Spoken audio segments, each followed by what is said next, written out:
Logo que todos se recolheram, escreveu-lhe um bilhetinho, esperando que ele fosse fazer-lhe a corte no leito, enquanto Milord, que importa, dormia no seu. Amazã teve ainda coragem de resistir, tal o maravilhoso efeito que produz um grão de loucura numa alma forte e profundamente atingida. Amazã, segundo o seu costume, escreveu à dama uma resposta respeitosa. Deixe seu gostei e se inscreva no canal e compartilhe para seus amigos, crianças, jovens e idosos, para não deixarmos essas histórias maravilhosas serem esquecidas. Em que alegava a santidade do seu juramento e a estrita obrigação em que se achava de ensinar a princesa de Babilônia a dominar as suas paixões. Depois mandou atrelar os unicórnios e regressou a Batávia, deixando todos encantados com ele e a dona da casa desesperada. No seu desespero, esqueceu-se ela de guardar a carta de Amazã. Milord, que importa, leu-a na manhã seguinte. Scoff.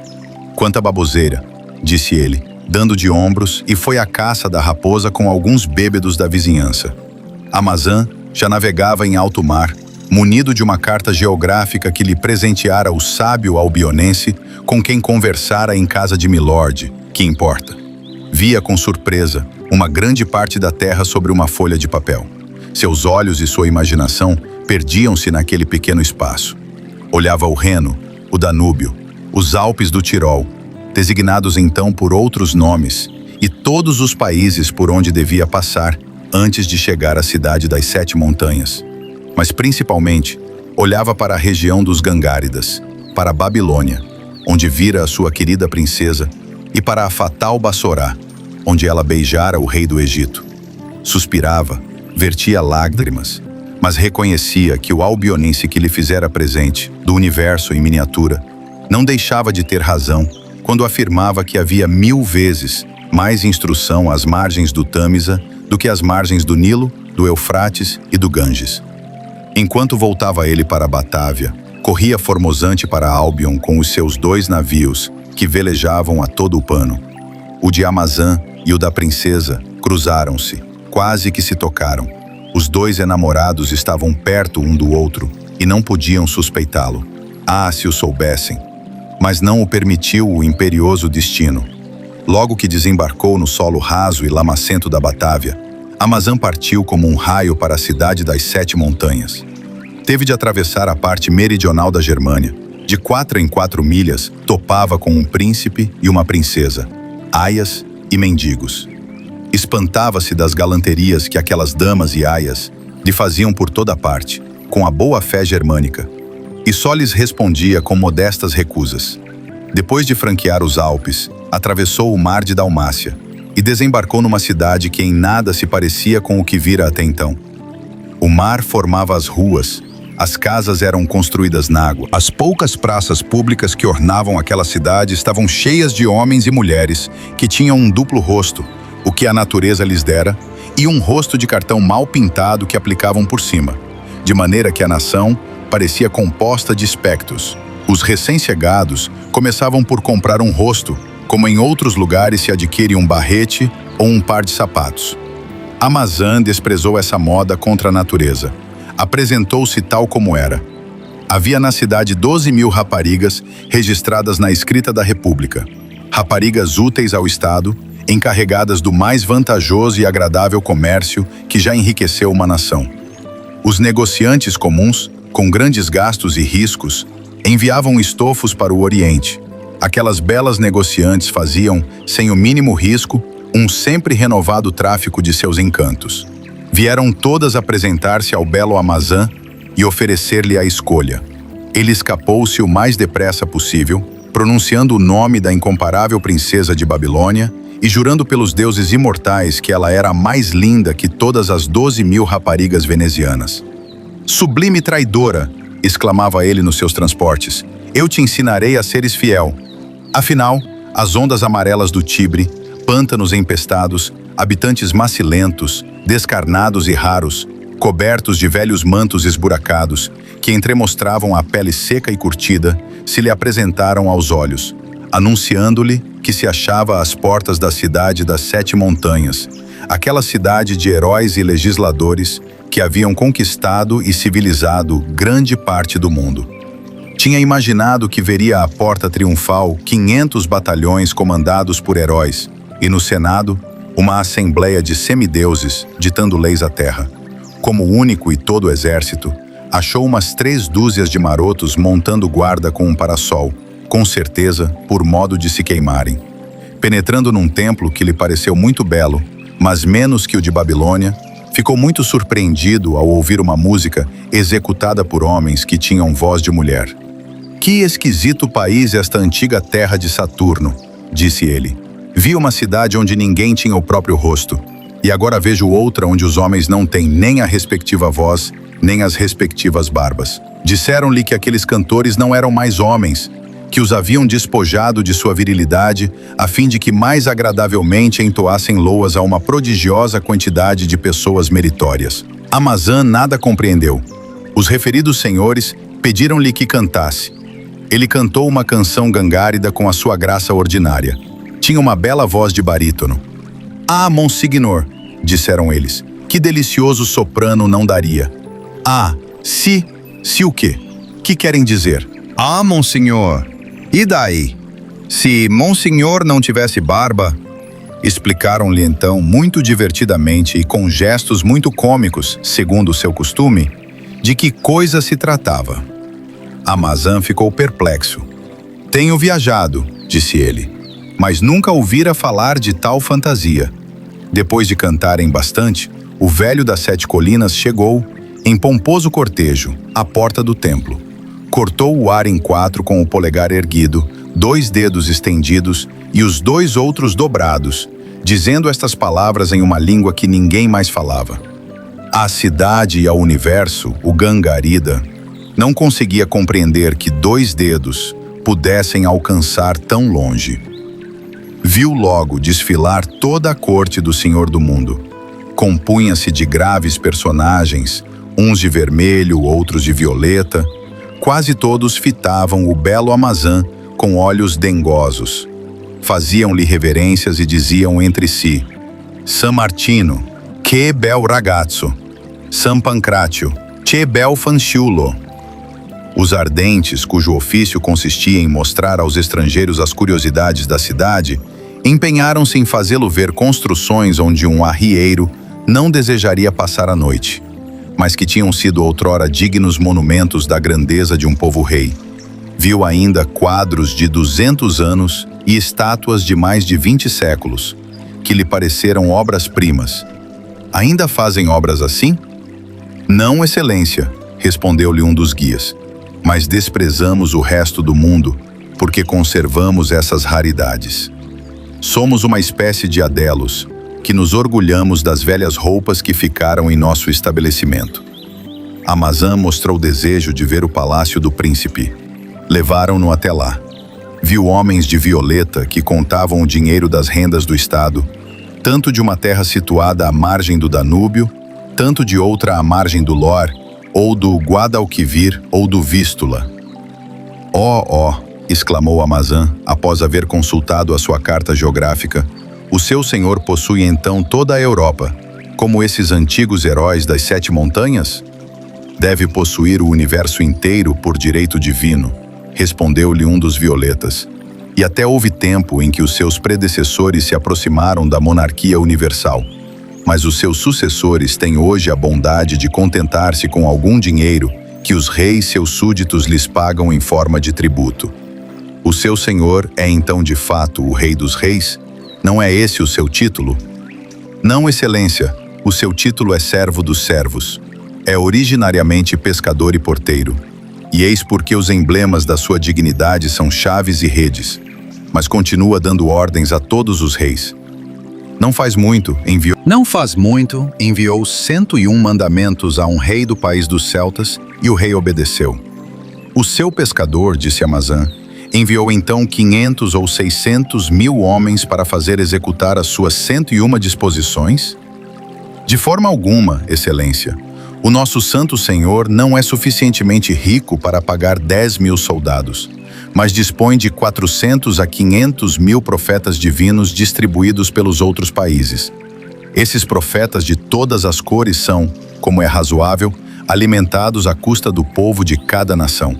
Anunciam da parte do céu que o meu Senhor, com as suas chaves, pode abrir e fechar todos os cadeados, e principalmente os dos cofres fortes. Um padre normando, que tinha junto ao rei de que lhe falo o cargo de confidente, convenceu-o de que devia obedecer, sem tugir nem mugir, às 101 deliberações de meu senhor.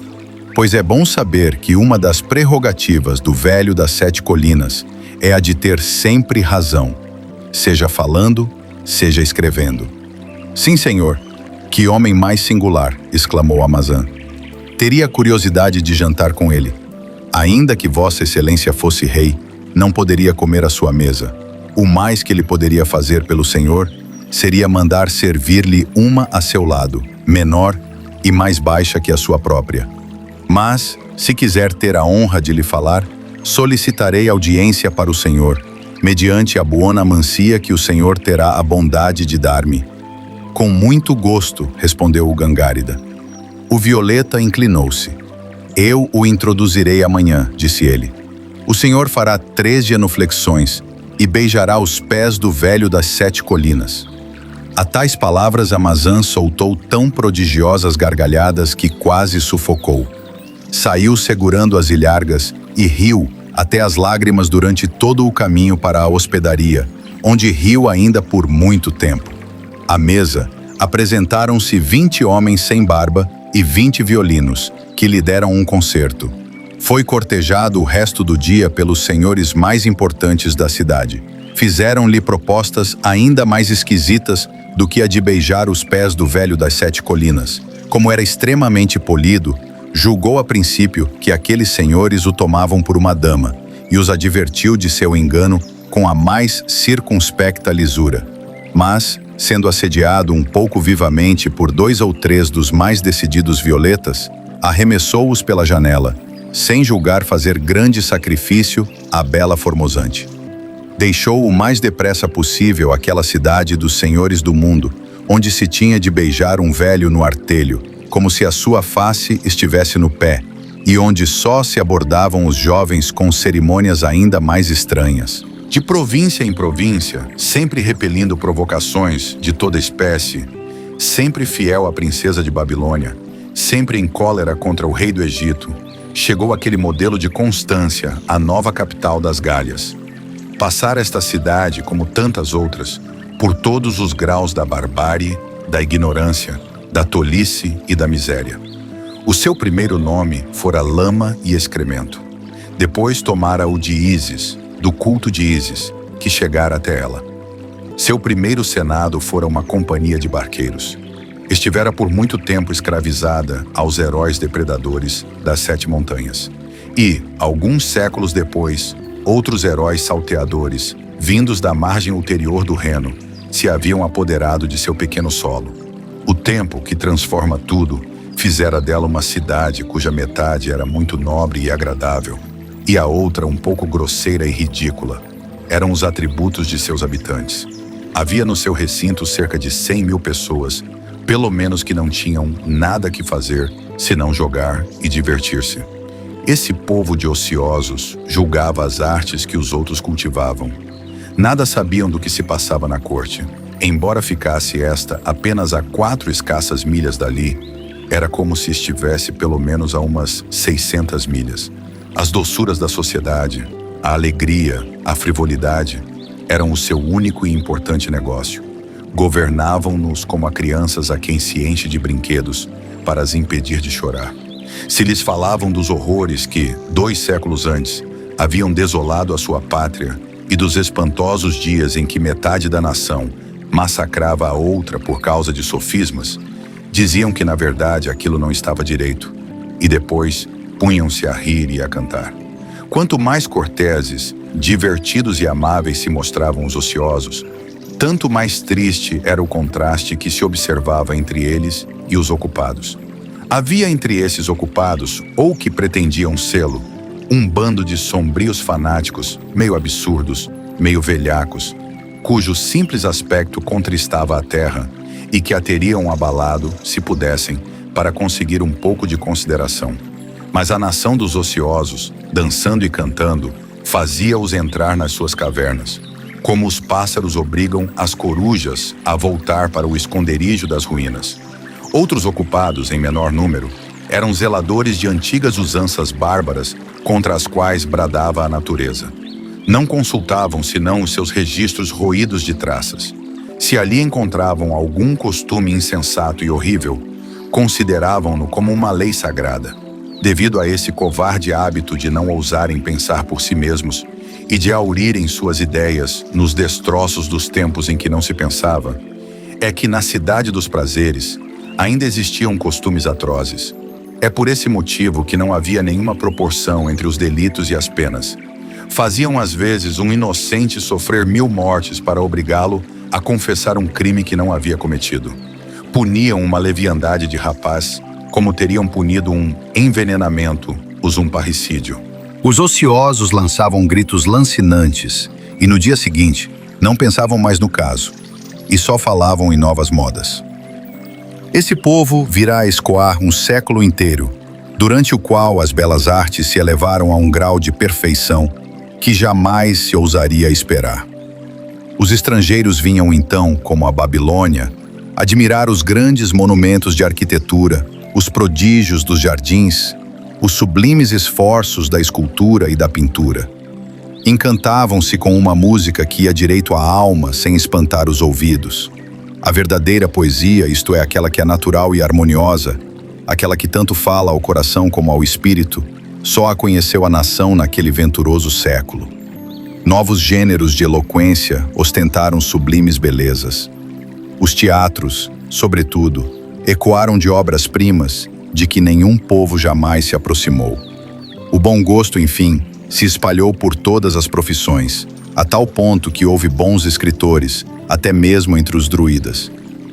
Tantos louros, que se haviam erguido até as nuvens, em breve secaram numa terra exausta.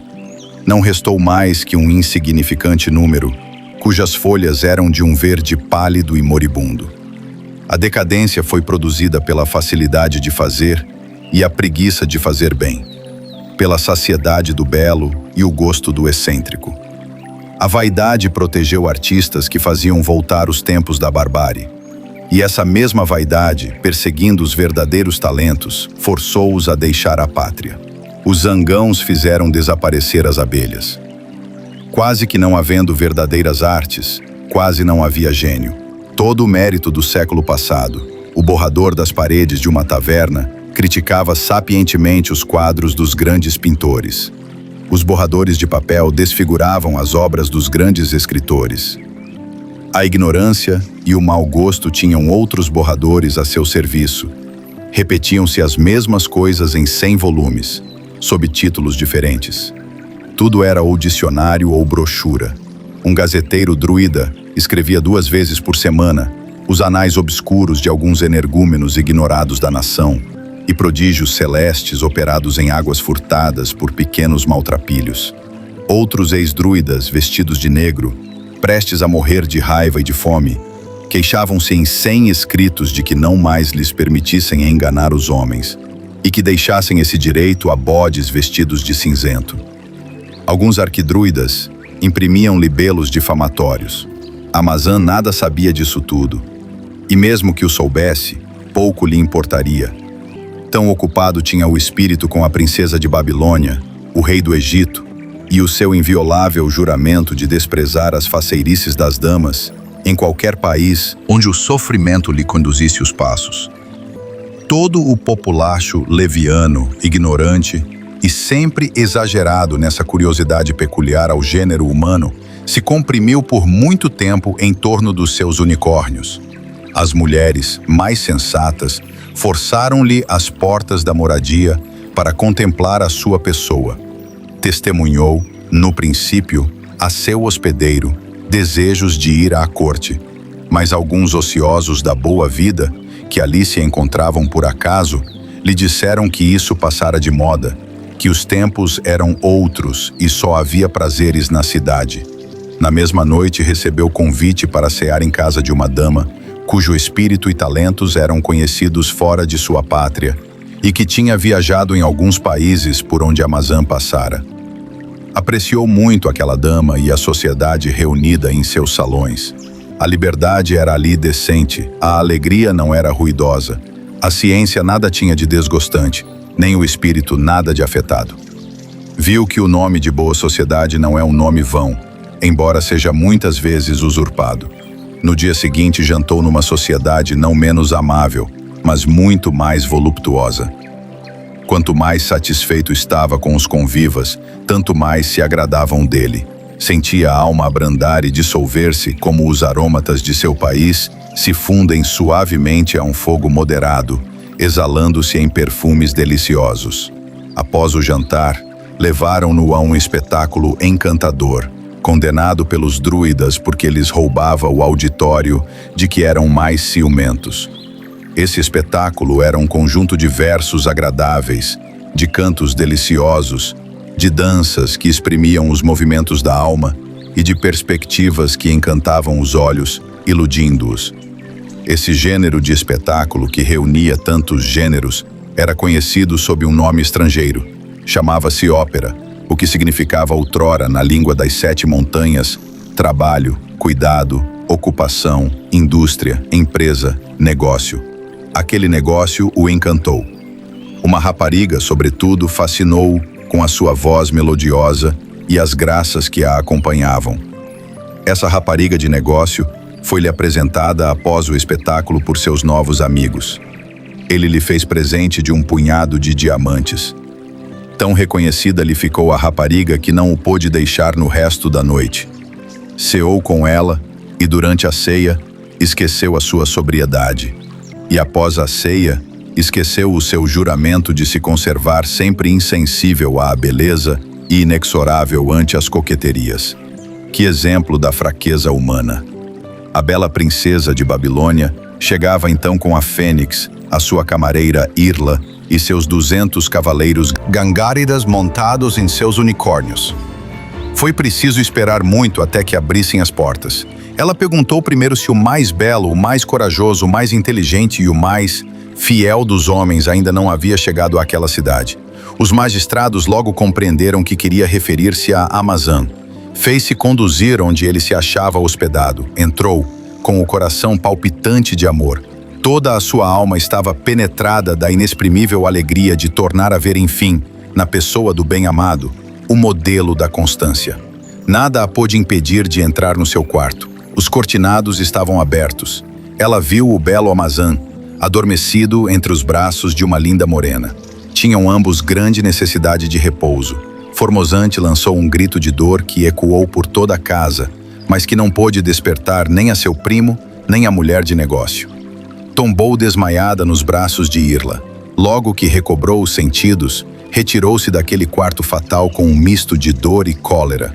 Irla informou-se sobre quem era aquela que passava tão doces horas com o belo Amazã. Disseram-lhe que era uma rapariga de negócio, muito complacente, que reunia aos seus outros talentos o de cantar com muita graça. Ó céus, ó poderoso Orosmade! Exclamava, chorando, a bela princesa de Babilônia. Por quem sou eu traída e com quem? Então, aquele que recusou por mim tantas princesas, abandona-me agora por uma farsante das Gálias. Não, não poderei sobreviver a esta afronta. Ei, senhora, lhe disse Irla, como são os rapazes de um extremo a outro do mundo? Ainda que estejam enamorados de uma beleza descida do céu, podem ser-lhe infiéis em certos momentos com uma criada de taverna. Está decidido, disse a princesa. Nunca mais o verei em toda a vida. Partamos imediatamente, e que atrelem meus unicórnios. A Fênix pediu-lhe para esperar ao menos que Amazã despertasse, a fim de que lhe pudesse falar. Amazã, não merece que lhe fales, disse a princesa, e assim me ofenderias cruelmente. Julgaria ele que eu te pedi para o censurares e que desejo reconciliar-me com ele. Se me estimas, não acrescentes esta injúria à injúria que ele me fez. A Fênix, que afinal de contas devia a vida à filha do rei de Babilônia, não pôde desobedecer-lhe. Para onde vamos, senhora? Perguntou-lhe Irla. Não sei, dizia a princesa. Tomaremos o primeiro caminho que encontrarmos. Desde que me afaste para sempre de Amazã, estou satisfeita.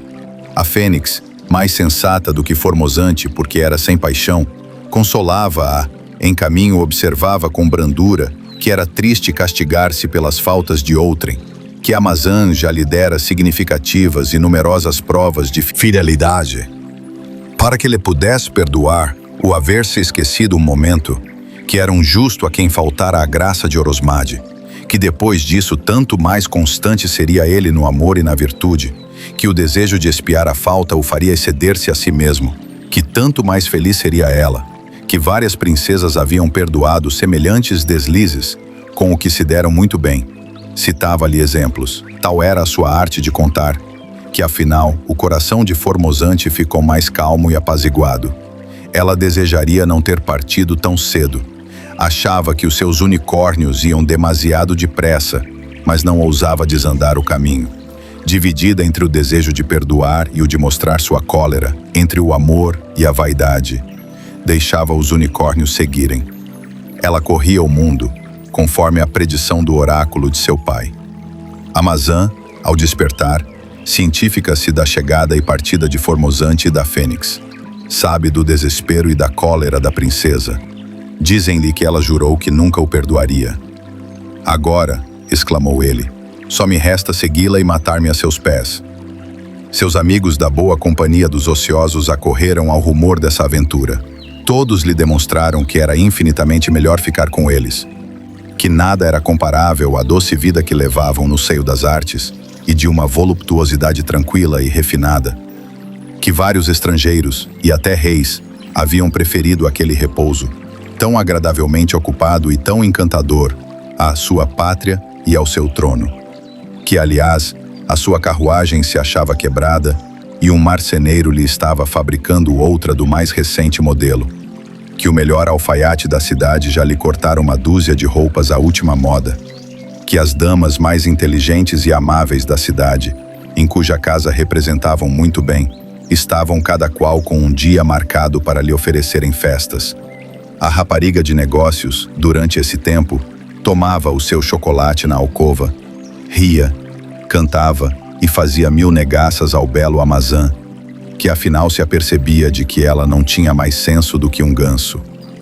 Como a sinceridade, a cordialidade, a franqueza, bem como a magnanimidade e a coragem compunham o caráter desse grande príncipe, já havia ele contado as suas desgraças e viagens aos amigos.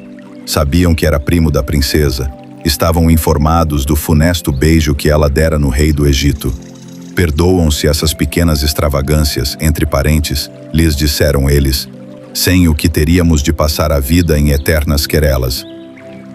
Nada o demoveu da intenção de sair em pós de Formosante, mas, como o carro ainda não estivesse pronto, foi obrigado a passar 3 dias com os ociosos, entre festas e prazeres. Afinal, despediu-se deles, beijando-os, fazendo-os aceitar os mais bem montados diamantes do seu país e recomendando-lhes que fossem sempre levianos e frívolos, pois tanto mais amáveis e venturosos seriam.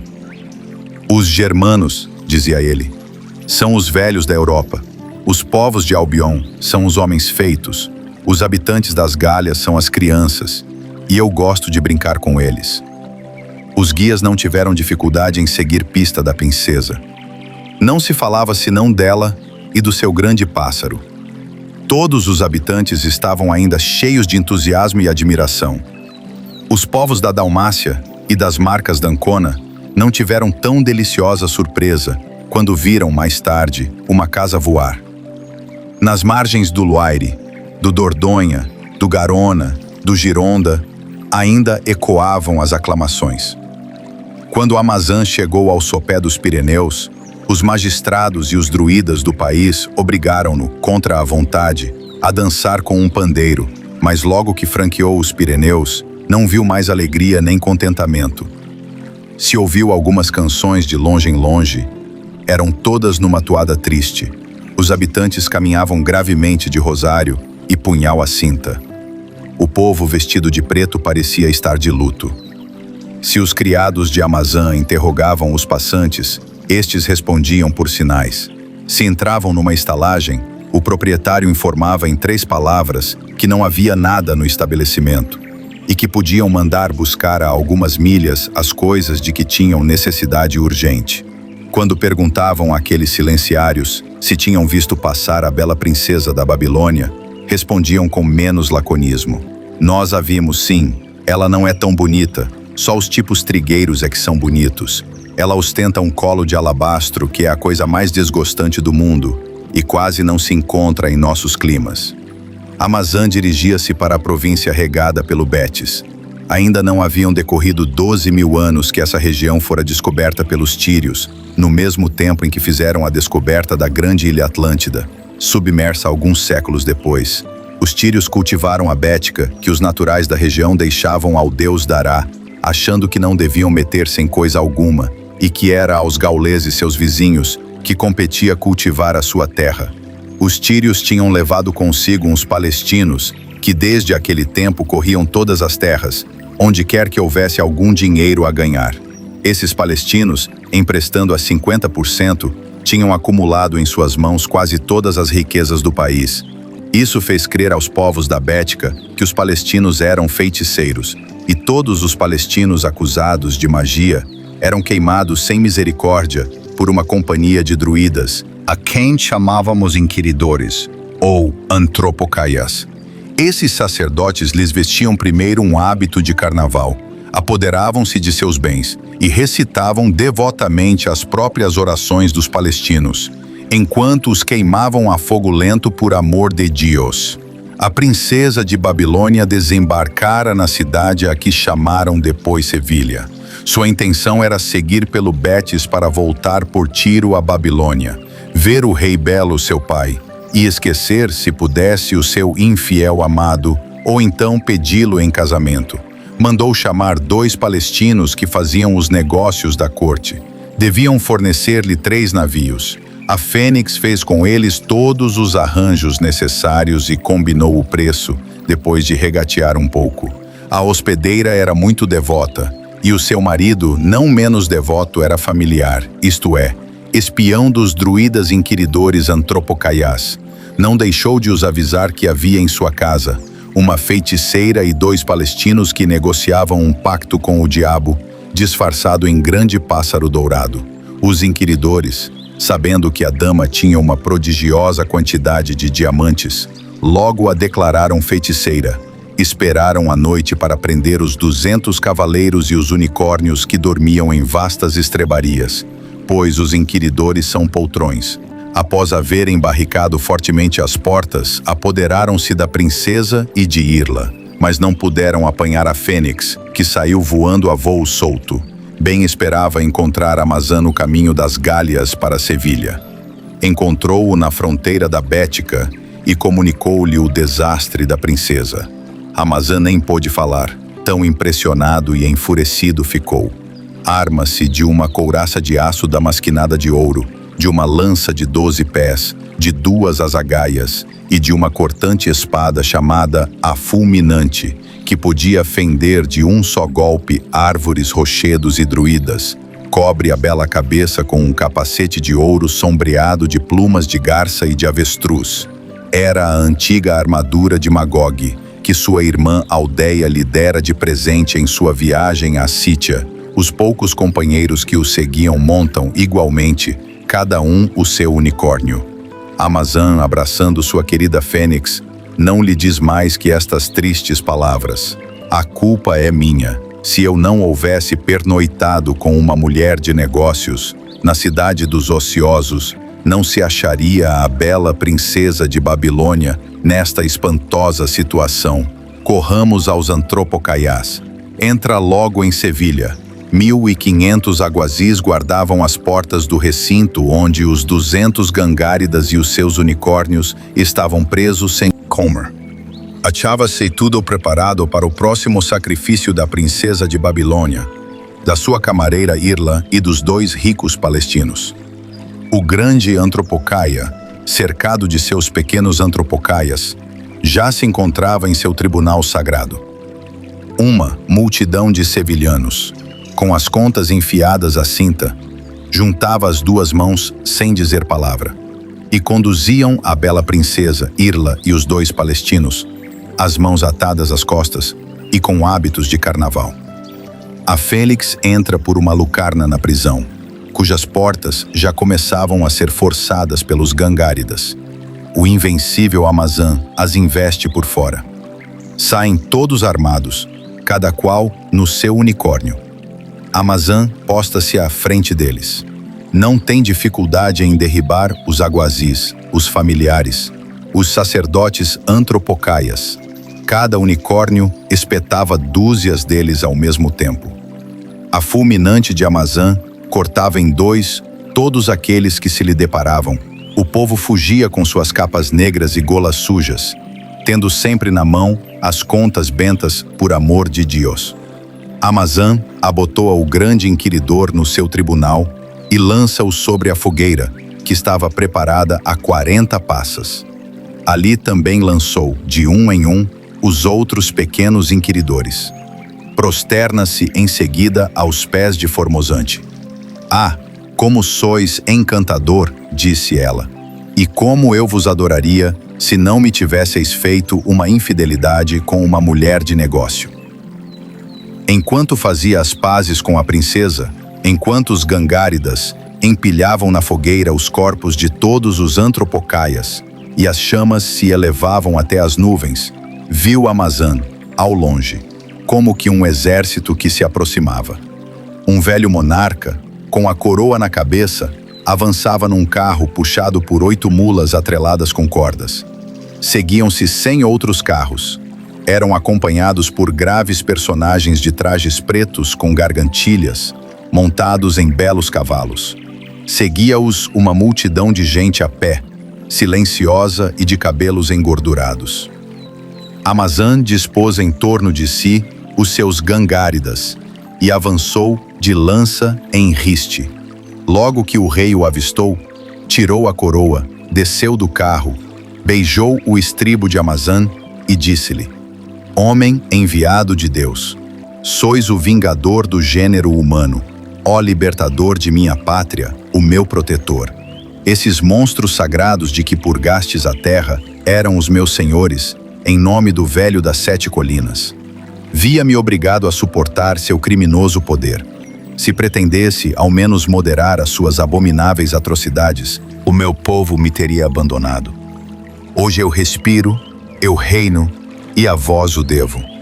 Em seguida, beijou respeitosamente a mão de Formosante e pediu-lhe que subisse, com Amazã, Irla e a Fênix, no seu carro de 8 mulas. Os 2 palestinos, banqueiros da corte ainda prosternados de terror e reconhecimento, afinal se ergueram, e a tropa dos unicórnios escoltou o rei da Bética até o palácio. Como a dignidade do rei de um povo grave exigia que suas mulas marchassem a passo, Amazã e Formosante tiveram tempo de contar-lhe as suas aventuras. Ele também conversou com a Fênix, admirou-a e beijou-a 1000 vezes.